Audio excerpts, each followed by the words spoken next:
Viewers and subscribers, welcome to my channel Technical News Service. Here what we have for you in today's news headlines. 2 men shot dead by police in Westmoreland. 2 men were reportedly shot and killed by the police in Spring Garden, Westmoreland on Wednesday afternoon.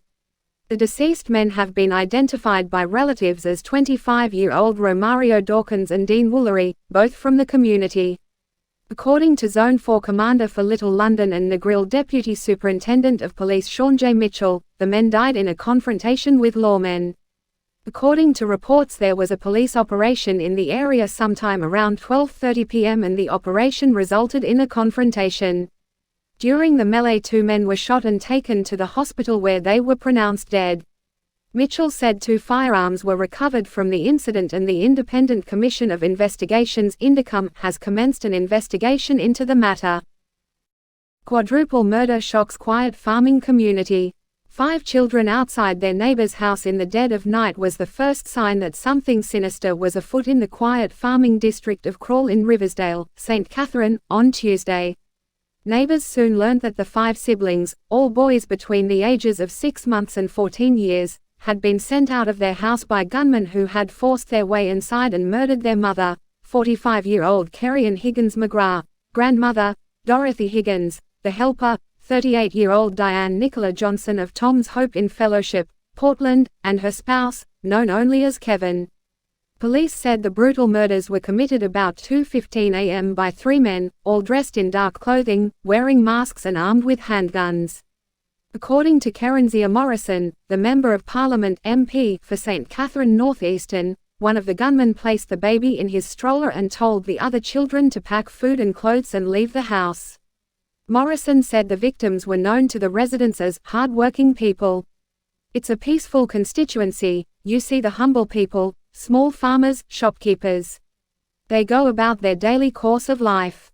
So to hear the concerns, the cries, and the grief, it is unbearable, and as their Member of Parliament they are looking to me for answers, for comfort. So, what I can commit to is to work closely with the police as they go about finding who the perpetrators are and, very importantly, that this does not become a feature of an otherwise peaceful community, Morrison said. As news of the murders started to spread, residents gathered on the road near the house looking on in disbelief. One resident, who described the family as very quiet, told the Jamaica Observer that he is shocked that something like this happened in the community. "It rough, because I never expected this, crime turn up everywhere," the man said, adding that he has lived in the community for more than 20 years and this was the first time he had seen something like this. A 54-year-old woman said the slain family concerned themselves mostly with farming and taking their children to school. However, the grandmother, Dorothy, was more jovial and sociable and would readily participate in various church activities. "I feel very overwhelmed because we never see anything like this. I've been here from I was born," the distraught woman said. A relative of the victims said he was in shock and was worried about the children.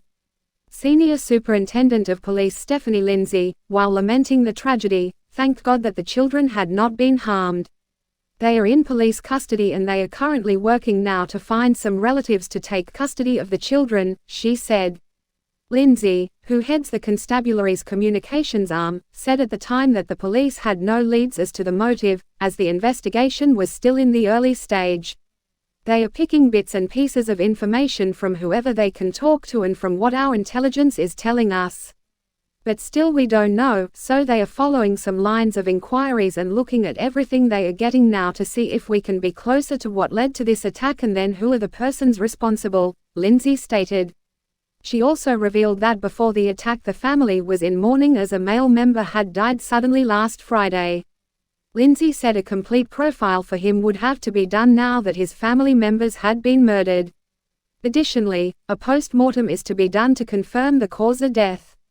With a number of theories circulating as to the motive for Tuesday's murders, Lindsay urged anyone with information to contact the Riversdale Police Station, the Spanish Town Police Station, Crime Stop at 311, or the Jamaica Constabulary Forces Anonymous tip line 811. Stolen gun led to St. Andrew triple murder. A stolen firearm is reportedly at the center of the murders of 2 brothers and their cousin which occurred on Chisholm Avenue, St. Andrew on Saturday morning. Police and residents have revealed that 3 men, who were shot dead by gunmen, were being told to return or pay for a firearm which another family member had stolen almost 2 years ago. Gunmen posing as cops murdered 3 men in the wee hours of the morning.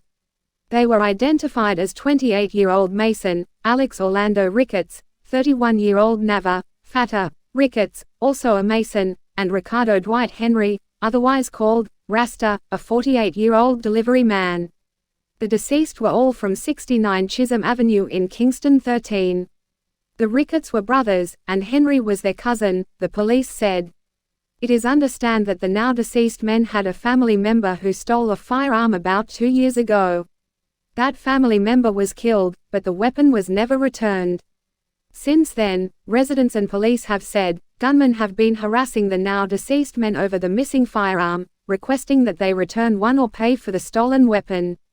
Things reportedly came to a head on Saturday when the gunman took the 3 men from their home and killed them execution style at another premises.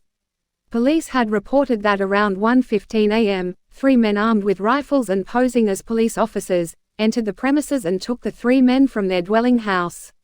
It was further reported that the gunman led them at gunpoint to another dwelling house on the premises, where they opened gunfire, hitting all 3 men in the upper body and killing them on the spot.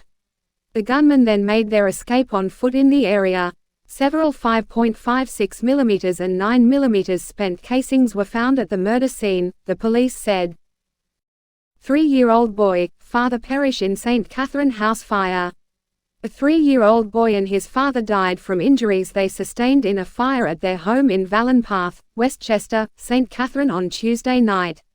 The toddler, identified as Cleon Williams, died last night while his father, Sherman, succumbed to his injuries on Wednesday.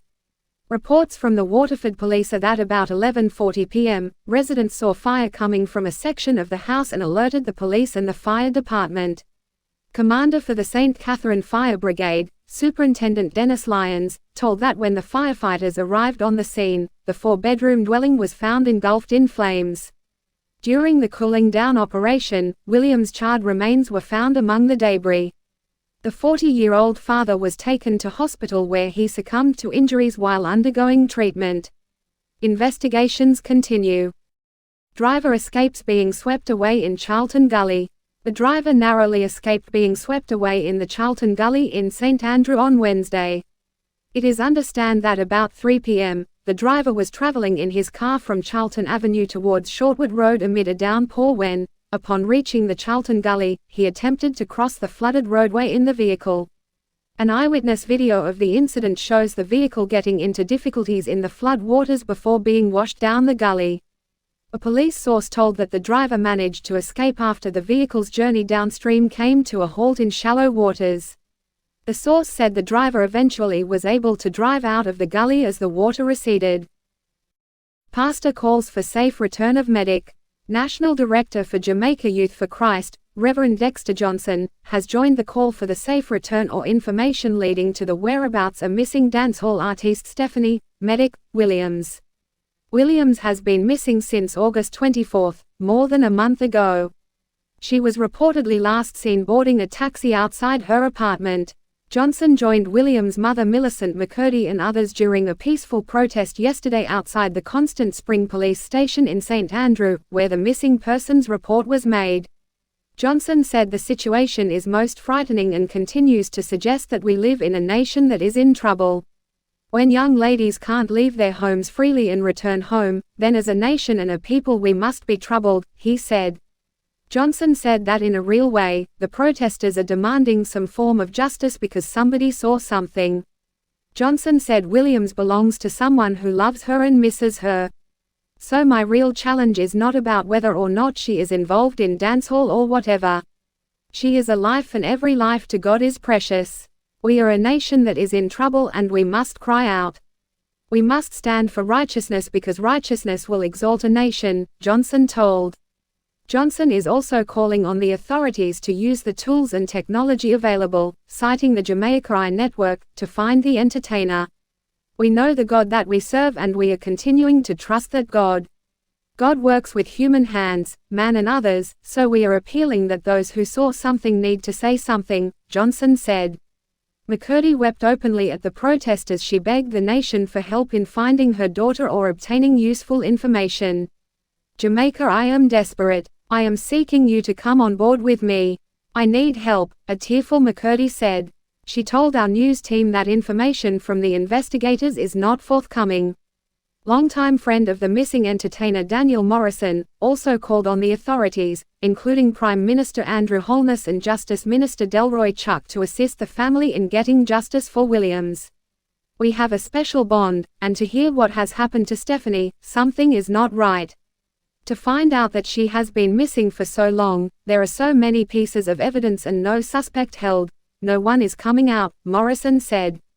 He called on Holness and Chuck to come on board and prove that Jamaica is not a back-a-wall country. The missing females and missing children thing, it is happening too much. So many cases going unsolved. We need to have a country that we can be proud of, Morrison said. Williams is known for her social media presence and songs Boss Level with Ja Valani and Like Wah.